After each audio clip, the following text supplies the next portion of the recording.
मारंग गुरु धरती पे आएंगे और फिर आपको देंगे, तब आप पढ़िएगा। हाँ हाँ हाँ, बस उसी को पढ़ते हैं, उसी के भरोसे बैठे रहिएगा। आप लोग मेहनत नहीं करिएगा तो नहीं समझ में आएगा। एक क्लास, एक साइंस, एक मतलब हमको 10 साल लगा ये सब समझने में, और वो 10 दिन में सोच रहे हैं समझ जाएंगे 10 स्लाइड में, बिना मेहनत का। स्लाइड भरोसे मत रहिए, टीचर का काम सिर्फ गाइड करना है। We can just guide you. पढ़ना आपको है, किताब का रेफरेंस लेना आपको है। मदन नहीं पढ़ रहा है ना तुम? सही बताओ, घर जाके पढ़ा था? हाँ या ना? हाँ, देखे थे? कैसे झूठ। ठीक है, आज देख के आना तो।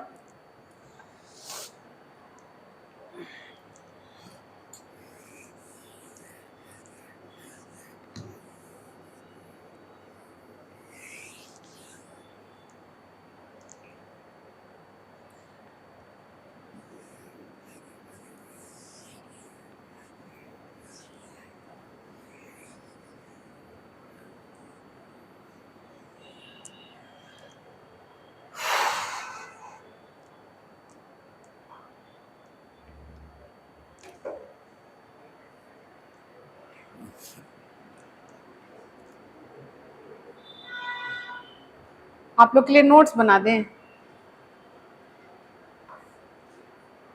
तो पीटी देने वाली बच्ची बोल दी नहीं बनाइए, तो अब नहीं बनाएंगे। देखो, घूर दिया सब तुमको। लिखो, जल्दी लिखो। चलो, समय हो गया समाप्त लगभग, आ रहे हम राउंड पे।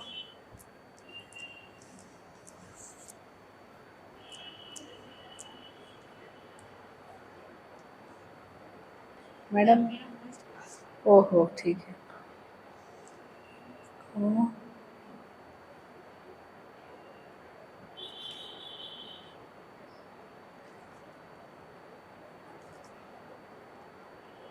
लिखो लिखो, तुम लिखते जाओ।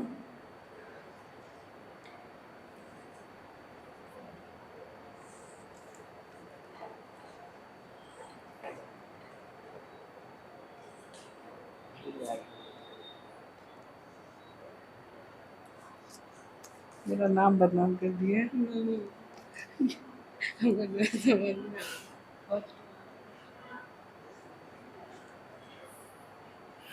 कुछ कुछ तो लिख ले रहे हो तुम लोग।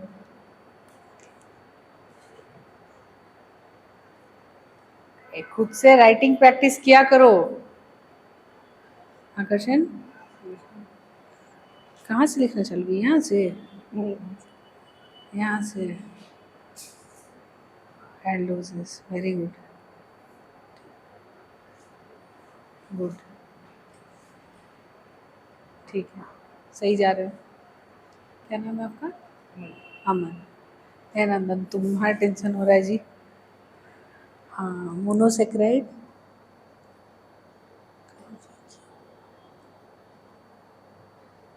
नहीं, सीधी गांठ जुड़ी होती है। अच्छा हाँ, वो कह रहे हो ना, कार्बोहाइड्रेट के प्रकार में कार्बन रेखियाँ। हाँ, वेरी गुड। तो एग्जाम्पल फोटो बना देते ना तो काम हो जाता। डाइसेक्राइड, हाँ ठीक, लिखे सही हो, डायग्राम दे देते, एग्जाम्पल दे देते, काम हो जाता। चलो गुड। क्या हाल है बेटा?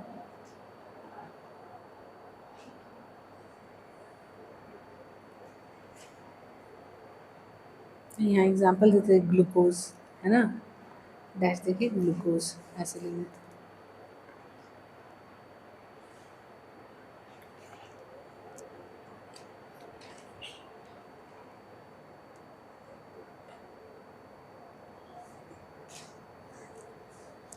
पॉलीहाइड्रोक्सी, पॉलीहाइड्रोक्सी छूट गया ना। सुनीता बाबू, तुम्हारा क्या हाल है?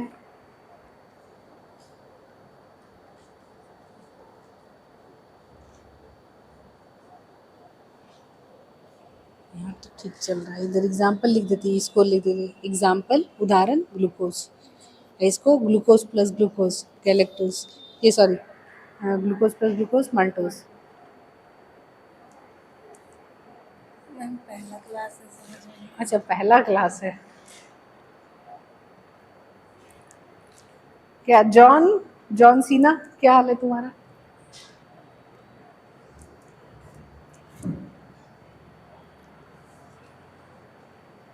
How is it going John? Separate. और कार्बोहाइड्रेट उड़ा दिए? कार्बोहाइड्रेट अच्छा वो यहाँ से शुरू किए ना।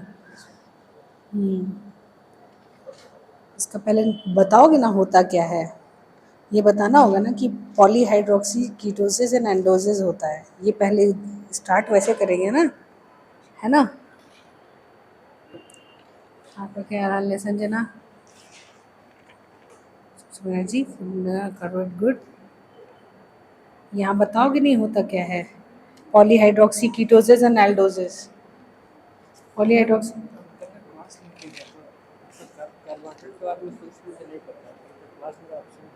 ओह, है ना, उससे पूछना।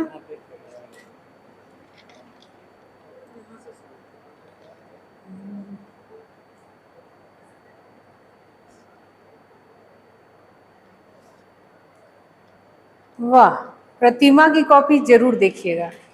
पलटो प्रतिमा और लिखे हो।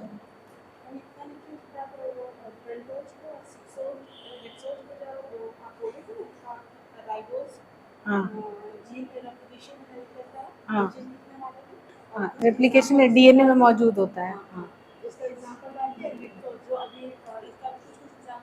ग्लूकोज हाँ।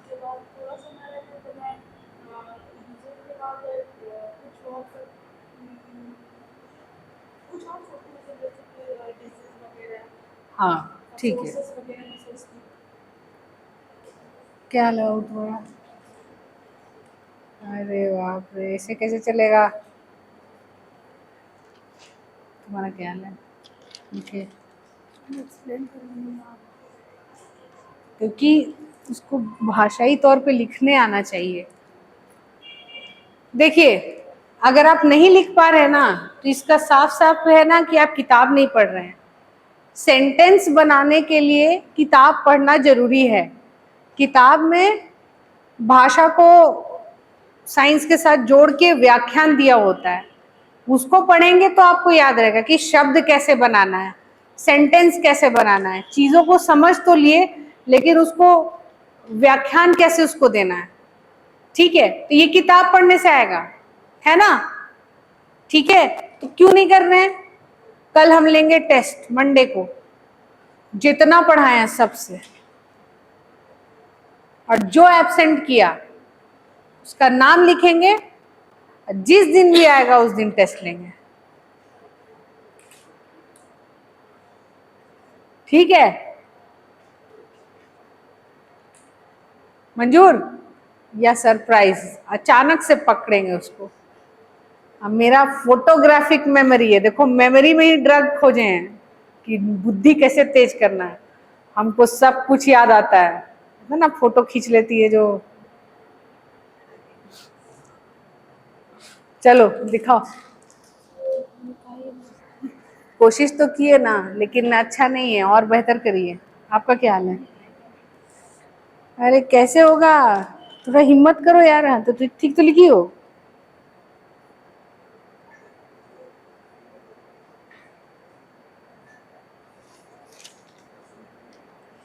लिखिए, लिखने आना चाहिए, दिखाइए। हाँ, पहला क्लास है।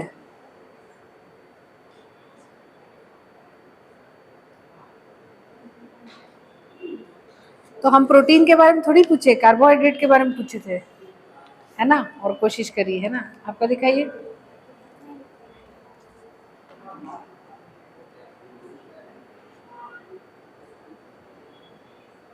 कोशिश तो की है आप, कोशिश किए हैं, आप भी कोशिश किए हैं, थोड़ा और ठीक से लिखिए, है ना?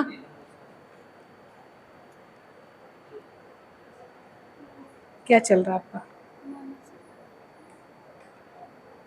देखिए,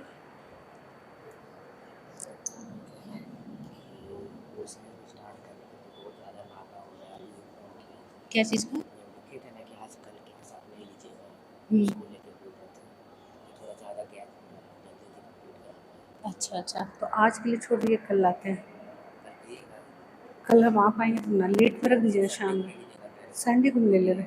हाँ फिक्स ठीक, संडे को ले लेंगे, ठीक है।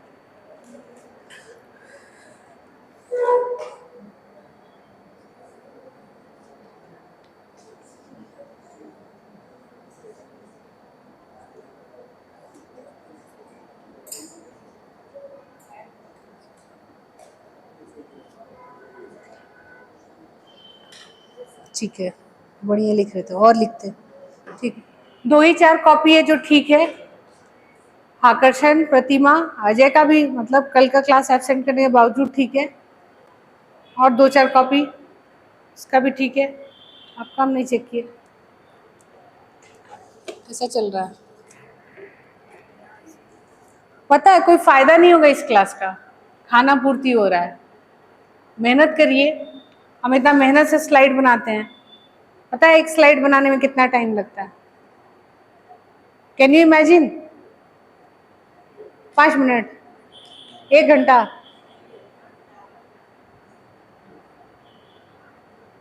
आराम से 2 3 घंटा लगता है, क्योंकि आपको हमको पूरा एकदम संक्षेप में बताना है, बॉइल डाउन करके लाते हैं आपके लिए। उतना मेहनत हम कर रहे हैं हर एक क्लास के लिए, आप लोग क्यों नहीं कर रहे हैं?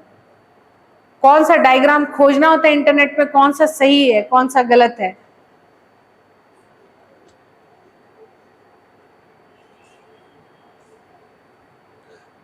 कितनी बार बताया, पॉलीहाइड्रोक्सी कीटोजेस एंड एल्डोजेस, कोई नहीं लिखा प्रतिमा को छोड़ के। 2 ही 4 लोग लिखा है, जो जो लिखा है, ठीक है। कोई कोई पॉलीहाइड्रोक्सी छोड़ दिया, खुशबू छोड़ दी थी, लेकिन कीटोजेस एल्डोजेस लिखी थी। ऐसे कैसे चलेगा? हाँ चलेगा, कीटोन और एल्डिहाइड भी चलेगा, तो वैसे ही आप लिखिए, है ना। हाँ तो वही तो मेन है, उसका परिचय ही छूट गया तो आगे कोई देखेगा ही नहीं। एक तो आपको एकदम एकदम एग्जैक्ट लेके आ रहे हैं वर्ड, कीवर्ड्स, तो आप लोग छोड़ दे रहे हैं, तो फिर दिक्कत ना होगा जी। ये बताओ, ये समझ में आया है? देखिए ये लीनियर फॉर्म में खोलेंगे तो ये सीधा हो जाएगा कि नहीं? सीधा हो जाएगा। कार्बन कार्बन कार्बन, इसमें 6 कार्बन है, एक एक कोना जो है उसमें कार्बन लगा हुआ, 1 2 3 4 5 6, 6 कार्बन का है, समझ रहे हैं? ये हो गया मोनोसैकेराइड। अब रिंग टाइप में, अब 2 मोनोसैकेराइड आपस में जुड़े तो डाइसैकेराइड, खूब सारे मोनोसैकेराइड आपस में जुड़े तो पॉलीसैकेराइड। या तो वो सीधी रेखा में जुड़े, ये सब नहीं होता तो उसको बोल देते हैं अनब्रांच्ड। अब यहाँ पे साइड में भी जुड़ गया है तो ये हो गया ब्रांच्ड, ठीक है। तो ब्रांच्ड पॉलीसैकेराइड, समझ में आ रहा है? ये समझ में आया? ठीक। अब इसमें दो बातें हो सकती है, या तो सारा एक ही यूनिट का जुड़ा हो, मान लो ग्लूकोज है तो सभी ग्लूकोज है, नहीं तो अलग अलग भी हो सकता है, ग्लूकोज फ्रुक्टोज गैलेक्टोज, ये यही 3 का रिपीट होते जाए, ग्लूकोज फ्रुक्टोज गैलेक्टोज, फिर glucose fructose galactose, glucose fructose galactose, ठीक है, समझ गया ना। तो ऐसा भी हो सकता है, पृथ्वी पे कुछ भी हो सकता है, वैरायटी इसी के चलते आती है, ठीक, समझ में आया?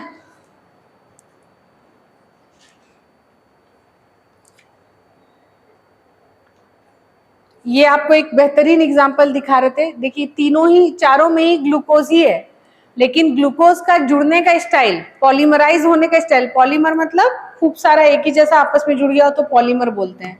प्लास्टिक क्या है? पॉलीमर है, किसका? उसका, उसकी इकाई का क्या नाम है? पॉलीइथिलीन, इसीलिए बोलते हैं पॉलीथीन। खूब सारा पॉलीथीन यूनिट आपस में जुड़ गया तो पॉलीमर हो गया, तो वो पॉलीथीन दिखता है। उसका एक इकाई को निकाल के देखिएगा तो पॉलीथीन का स्ट्रक्चर दिखेगा। इसी तरह यहाँ ग्लूकोज का पॉलीमर है, तो खूब सारा ग्लूकोज जुड़ रहा है, लेकिन किस तरीके से जुड़ रहा है तो उसका नाम अलग है। अगर सीधा सीधा जुड़ रहा है, मतलब देख रहे हैं एकदम सीधा है और इधर इसका छठा कार्बन इधर ऊपर में है, तो देखिए सब ऊपर में है, यही स्ट्रक्चर जुड़ रहा है तो ये बन गया स्टार्च।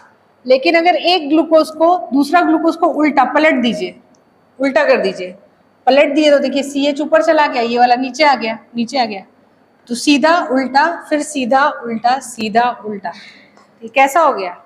तब भी ये लीनियर ही है। और होमोपॉलीसेकेराइड है क्योंकि है तो ग्लूकोज ही, ग्लूकोज को खाली पलट दिए तो सेलुलोज बन गया। अब इसको एज इट इज लिख रखे, मतलब हम लोग ग्लाइकोजन में स्ट्रेट है एकदम स्टार्च जैसा ही, सब सीधा सीधा ग्लूकोज है, लेकिन ब्रांचिंग हो गया, शाखाएं निकल गई, उधर भी आपका ग्लूकोज मॉलिक्यूल हटा दिए, तो वो हो गया ग्लाइकोजन। समझे कि नहीं समझे? कौन कौन नहीं समझा हाथ उठाओ तो पढ़ के आओ। पूछता भी नहीं ना तुम लोग, चलो आ जाओ, उतना घुसा घुसा लिख देना। जो फंक्शन क्या है कार्बोहाइड्रेट का, देखो प्राइम सोर्स ऑफ एनर्जी है स्टोरेज मॉलिक्यूल, ये देखो ये स्टोरेज मॉलिक्यूल में ये ग्लाइकोजन का फोटो है, एक एक जो गोल गोल दिख रहा है ना वो ग्लाइकोजन है, वो ब्रांचिंग किया हुआ है, एक ही जगह पे देखिए कितना सारा ग्लूकोज मॉलिक्यूल को हटाया गया है। हम लोग में अगर स्टोर्ड एनर्जी नहीं रहेगा, मसल नहीं रहेगा, ग्लाइकोजन नहीं रहेगा, तो हमको एनर्जी कहाँ से मिलेगा? हम इसी को ग्लाइकोजन को ही तोड़ तोड़ के फिर हम लोग ग्लूकोज बनाते हैं और फिर एनर्जी खून में आता है। और इसको तोड़ने में मदद करता है कौन सा हार्मोन? ग्लूकागॉन। कहाँ से निकलता है? जहां से इंसुलिन निकलता है, लेकिन उसके बाजू वाले सेल से। पैनक्रियाज में बीटा सेल से इंसुलिन निकलता है, अब बीटा सेल के साथ रहता है अल्फा सेल जिससे ग्लूकागॉन निकलता है। हम लोग हार्मोन्स में पढ़ेंगे, याद रखना ग्लूकागॉन और इंसुलिन आपस में प्रतिद्वंदी हैं, एंटागोनिस्ट है। ठीक है, चलिए और क्या है? कार्बोहाइड्रेट बिल्डिंग मटेरियल जैसा है, मतलब ये बिल्डिंग बनाने के लिए नहीं है। ठीक है, आप पहले के जमाने में बोल सकते थे क्योंकि पहले की दीवारें कैसी होती थी? दाल चावल से बनी होती थी, पता है ना, दालों से बनता था दीवार, कंक्रीट नहीं था, सीमेंट नहीं था, तो दाल वाल से बनता था, उड़द दाल और ये सबसे, और अभी भी वो स्ट्रक्चर खड़ा है। फॉर एग्जाम्पल जहां हम गए थे और हमको ये बात पता चलता, लखनऊ का इमाम बाड़ा, बड़ा इमाम बाड़ा और छोटा इमाम बाड़ा, तो उसमें ना माचिस इधर जलाओगे उधर सुनाई देता था, इसीलिए बोला जाता दीवारों के भी कान होते हैं, फुसफुसाहट सुनाई देता था। जो भी अनाज खराब हो जाता था या अलग से अनाज रख दिया जाता था उसको कंक्रीट मटेरियल में यूज किया जाता था, जो खाने योग्य नहीं रह जाता था, ज्यादा कड़ा होता था, उसको छाट के कंक्रीट मटेरियल में यूज करते थे हम लोग। ठीक है, एनीवेज, तो इस टाइप बिल्डिंग मटेरियल ऐसे हमारे सेल, हमारे शरीर में क्या है, तो हमारा बिल्डिंग मटेरियल भी क्या है? कार्बोहाइड्रेट है। प्लांट में क्या है? स्टार्च है, सेलुलोज है, जो सेलुलोज क्या किया? कोशिका भित्ति बनाया ना प्लांट्स में, तो बिल्डिंग मटेरियल हुआ ना उसका, उसकी कोशिकाओं का एक संरचना का हिस्सा हुआ कि नहीं? पूरा का पूरा सेलुलोज से बना हुआ है, और सेलुलोज क्या है? ग्लूकोज का पॉलीमर है। ठीक, इस तरह से बहुत मुख्य फंक्शन है इसके। अब आ जाइए, अब पॉलीसेकेराइड, ये जो कार्बोहाइड्रेट, इसका एक अलग सा यूज जो जेपीसी के लिए काम आएगा। आपको पता है प्लास्टिक की जगह हम लोग इसको यूज कर सकते हैं, और हम लोग यूज करते भी हैं। प्लास्टिक से पहले क्या आया था पता है? सेलोफेन पेपर, जानते हैं? कहाँ जानते हैं आप लोग जी? वो भी प्लास्टिक जैसा दिखता है। अच्छा, सबवे में बर्गर कौन कौन खाया है? चाहे वो कावेरी के बाहर जो बर्गर होता है उसको एक प्लास्टिक जो चिपचिपा सा चढ़ा हुआ होता है उसको हटाते हैं हम लोग, प्लास्टिक ही जैसा दिखता है। खानों के ऊपर जनरली रखा रहता है बांधा, ज्यादा सॉफ्ट टाइप का होता है। नहीं, ट्रेसिंग नहीं है वो, पेपर टाइप का नहीं, प्लास्टिक टाइप का रहता है, थोड़ा सॉफ्ट रहता है। ठीक बोल रहा है मदन, वो स्टार्च का बना होता है, और उसको निकाल के फेंक दीजिएगा ना, उसका कमी के बगैर जब उसका प्लास्टिक बन सकता है, मतलब प्लास्टिक जैसा ही दिख रहा है ना, आम आदमी को पता ही नहीं लगा। अरे हमको खुद नहीं पता था, जब हम रिसर्च करने लगे, मेरा पीएचडी चल रहा है इसी में, तो हमको पता चला कि उसके ऊपर क्या है, वो स्टार्च का बना होता है। तो पैकेजिंग मटेरियल, तो बोलोगे कि तो फिर ये जो कुर्सी उर्सी में प्लास्टिक लगा है उसको भी स्टार्च का बनाइए, इको फ्रेंडली हो जाएगा। तो भैया उसका दिक्कत ये कि वो 3 से 6 महीना में गल के गायब हो जाता है।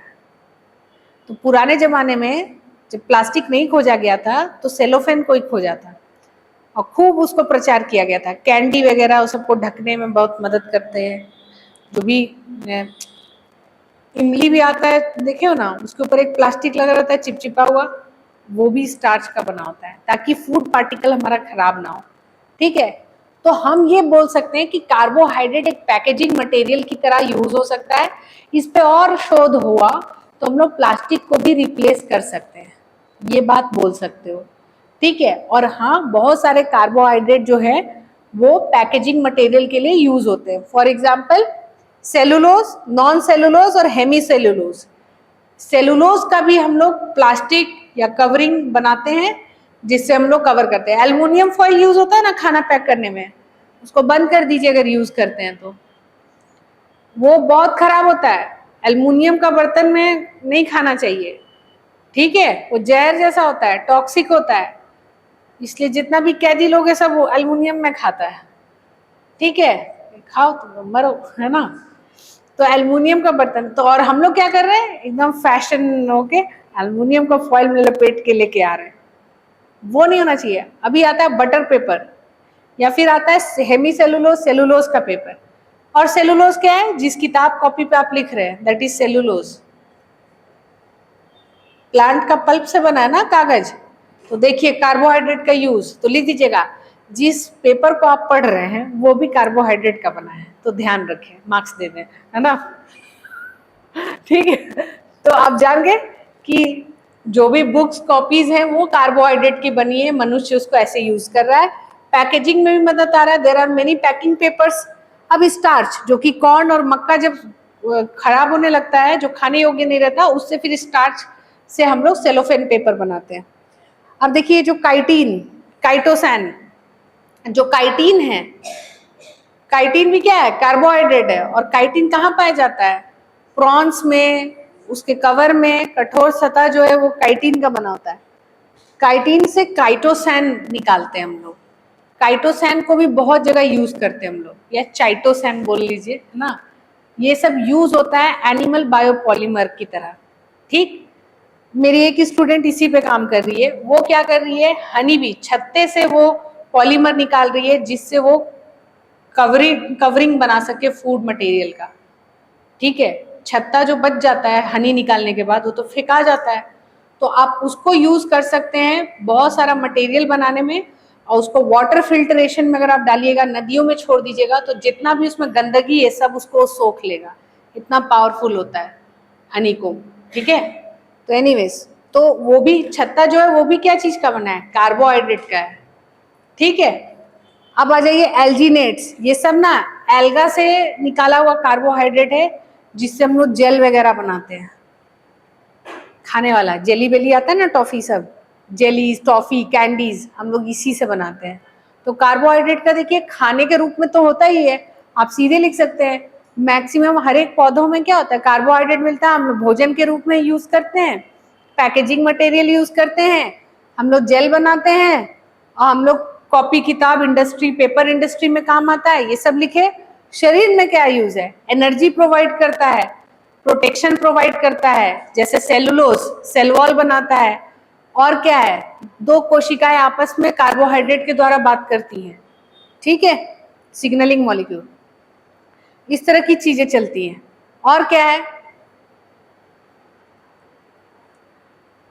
और बताइए कार्बोहाइड्रेट का और क्या हो सकता है। हमारा मसल्स, मसल मास में स्टोर फूड का काम करता है, ग्लाइकोजन, ठीक। ये सब बातें लिख सकते हैं, कम से कम 10, 15, 20 पॉइंट आप लिख सकते हैं। सोचिएगा कार्बोहाइड्रेट का, डेस्क में भी क्या किससे बना, लकड़ी से, कार्बोहाइड्रेट, ठीक है। चलिए अब देखिए इसका बेनिफिट क्या क्या है, यहाँ लिख दिए हैं, देख लीजिएगा। एनर्जी मिलता है, अच्छे से नींद आता है, मेमोरी अच्छा होता है। आपको अगर वेट कंट्रोल करना है तो कार्बोहाइड्रेट मत खाइए, यहाँ लिख दिया है, भले अच्छा कम मात्रा में खाइए तो वेट कंट्रोल हो जाएगा। डाइजेस्टिव सिस्टम को बेहतर करता है, ब्लड क्लॉट्स को बचाता है, ठीक है, बॉडी को फाइबर देता है, ठीक है। बहुत सारे अच्छे से खाना, भोजन सही मात्रा में खाइएगा, ज़्यादा मत खा लीजिएगा, सही मात्रा में खाइएगा तो डिजीज से भी बचाता है, ठीक है। मेमोरी को अच्छा रखता है, ठीक, ये सब है। एनर्जी रहेगा तब तो मेमोरी बनेगा, मेमोरी जब एनर्जी खा ही नहीं रहे तो फिर मेमोरी कहाँ से बनेगा। तो ये सब कुछ बेनिफिट्स हैं, फंक्शन है, ये लिख सकते हैं कार्बोहाइड्रेट्स के, ठीक है। इसके अलावा अब बीमारियां, डिजीज सेक्शन में भाई बहुत सारा डिजीज हो सकता है कार्बोहाइड्रेट अगर कम या ज्यादा हो गया। सबसे इंपॉर्टेंट होता है अगर कम हो गया तो हाइपोग्लाइसेमिक, अभी देखिए इतना बात कर रहे हैं, एनर्जी डाउन हो रहा है, तो इसे चीनी का पैकेट रखना चाहिए, खा लीजिए एकदम। चीनी क्या है? शुगर, शुगर कार्बोहाइड्रेट, तुरंत आपको एनर्जी मिल जाएगा। तो इसको बोलते हैं हाइपोग्लाइसेमिक, मतलब कार्बोहाइड्रेट कम हो गया। भाई खूब खा लिए तो हाइपरग्लाइसेमिक। तो ये हम लोग में एक सिचुएशन होता है, लेकिन अगर ये सिचुएशन परमानेंट हो जाए, हाइपोग्लाइसेमिक अगर परमानेंट है तो मतलब आपको शुगर हो चुका है, डायबिटीज हो गया आपको, ठीक है। और उसी को कहते हैं डायबिटीज मेलिटस। डायबिटीज दो तरीके का होता है, एक आपको जन्म से और एक आप जब लाइफ स्टाइल ठीक नहीं रखे हैं, मतलब कभी भी ठूस रहे हैं, सुबह उठ रहे हैं खाली पेट आ जा रहे हैं पढ़ने, आराम से, अभी नहीं पता चलेगा, 30 के बाद देखिएगा पता चलना शुरू हो जाएगा। अभी जितना इग्नोर कर रहे हैं हेल्थ को ना, यही टाइम है, हम भी बहुत इग्नोर किए, 10 तरह का बीमारी हो गया हमको, धीरे धीरे अब सब ठीक कर रहे हैं, उसमें जितना कमा रहे हैं सब उसी में जा रहा है। तो ये उम्र में थोड़ा ध्यान दीजिएगा, ठीक है। डायबिटीज जो है WHO के अनुसार Bharat is the diabetic capital. तो कार्बोहाइड्रेट डिजीज में आप ये लिख सकते हैं कि जब कार्बोहाइड्रेट को नियंत्रित नहीं कर पाते हैं और खून में इसकी मात्रा ज्यादा रहती है, मतलब ग्लूकोज की, तो हमको डायबिटिक कहा जाता है।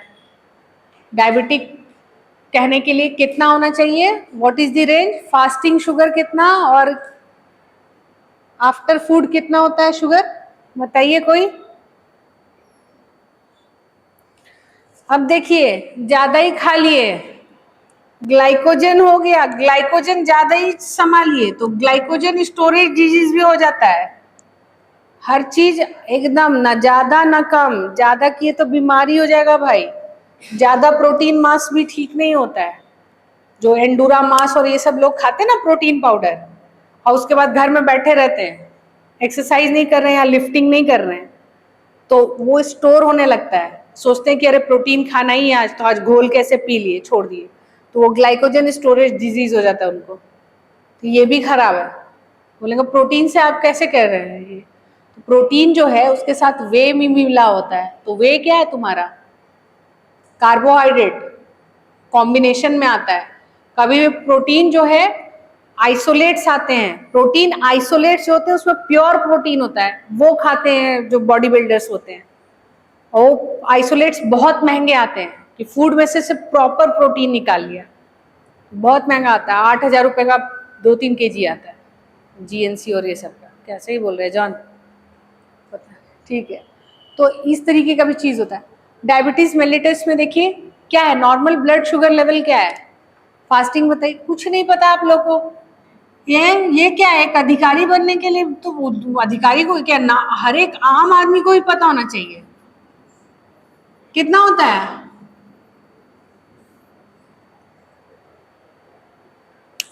कितना होता है? हाँ जोर से बोलिए। 100 100 100 100 क्या? जूता चप्पल आटा दाल MG PG क्या चीज? कुछ होगा ना?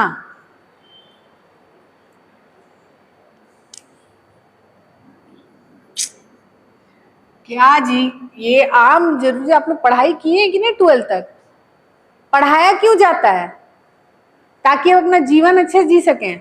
हे भगवान, 80 से 100 मिलीग्राम ग्लूकोज होना चाहिए पर डेसीलीटर ऑफ ब्लड। डेसीलीटर माने? डेसीलीटर माने कितना ml?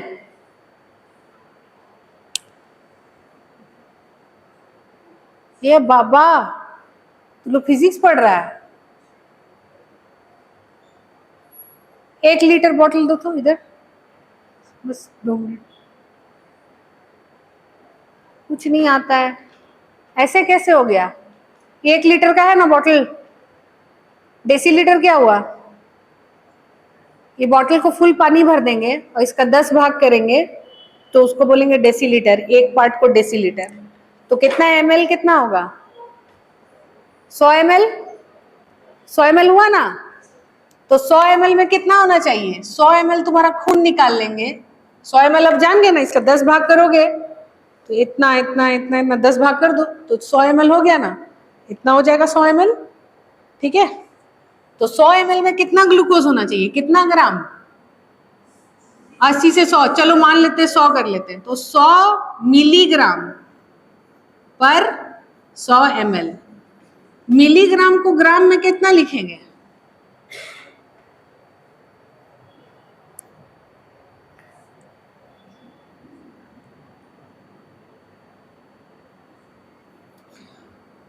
चलो आसान कर देते हैं, 100 ml में 100 मिलीग्राम, तो 1000 मिलीग्राम कितना में? 1000 ml में 1000 ml मतलब कितना हो गया? 1 लीटर। 1 लीटर में 1000 मिलीग्राम, तो कितना ग्राम? 1 ग्राम। तो फास्टिंग कर रहे हैं तो 1 लीटर खून में मात्र 1 ग्राम चीनी होना चाहिए। आपके शरीर में कितना लीटर खून है? ठीक है, एवरेज 5 मान के चलते हैं, तो आपके शरीर में 5 लीटर खून है। लड़कियों में आधा लीटर कम होता है, 4.5 से 5.5, लड़कों में 5 से 6। ठीक है ना, तो 5 मान के चल रहे हैं, तो ऐसा 5 बोतल रख देंगे सामने, तो उतना खून है आपके शरीर में। तो 1 लीटर में 1 ग्राम होना चाहिए चीनी, तो 5 लीटर में पूरे शरीर में कितना ग्राम चीनी होना चाहिए, मतलब खून में? 5 ग्राम। कब? जब आप खाना नहीं खाए हैं। अभी चेक करेंगे तो 5 ग्राम से ज्यादा नहीं होना चाहिए। ठीक है, खाना खाने के बाद जस्ट डबल, 120 से लेके 180 होना चाहिए। इसको मोटा मोटी 200 कर देते हैं, 100 कर दिए थे ना इधर, तो 200 मतलब डबल, मतलब फास्टिंग में 5 ग्राम और ऐसे में 10 ग्राम खाने के बाद। खून में 10 ग्राम से ज्यादा चीनी हो गया तो तुलसी बड़े स्वीट हो, मतलब डायबिटिक हो। तो शरीर का खून में, कोशिका में नहीं बोल रहे हैं, खून में 10 ग्राम से ज्यादा चीनी नहीं होना चाहिए। 10 ग्राम कितना होता है? देखें, छोटा वाला पैकेट आता है ना, रेलवे में जब ट्रैवल करते हैं तो छोटा वाला पैकेट मेरे पास होगा, हम दिखा देंगे, वो 5 ग्राम का होता है। तो वैसा 2 पैकेट, उससे ज्यादा नहीं होना चाहिए। और कितना खाते हैं आप लोग? 5 चम्मच चीनी उड़ेल के चाय। होशियार हो जाओ। ठीक है, that is all. Carbohydrate, diabetes mellitus यहाँ लिखा हुआ है, यहाँ हम समझाते कहाँ का होता है, लेकिन चलो इतना काफी है। ठीक है, चलिए कल स्टार्ट करेंगे, मंडे को स्टार्ट करेंगे हम लोग फैट्स। ठीक है, हाँ ये कंप्लीट हो गया। पढ़िए अब आप लोग खुद से, नहीं तो हम कोशिश करेंगे कि हम कुछ लिख के ला सके, तो है ना। और मंडे को फैट्स। ओके,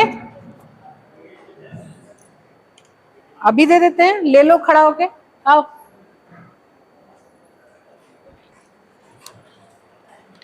समझ में आया है? नहीं समझ में आया?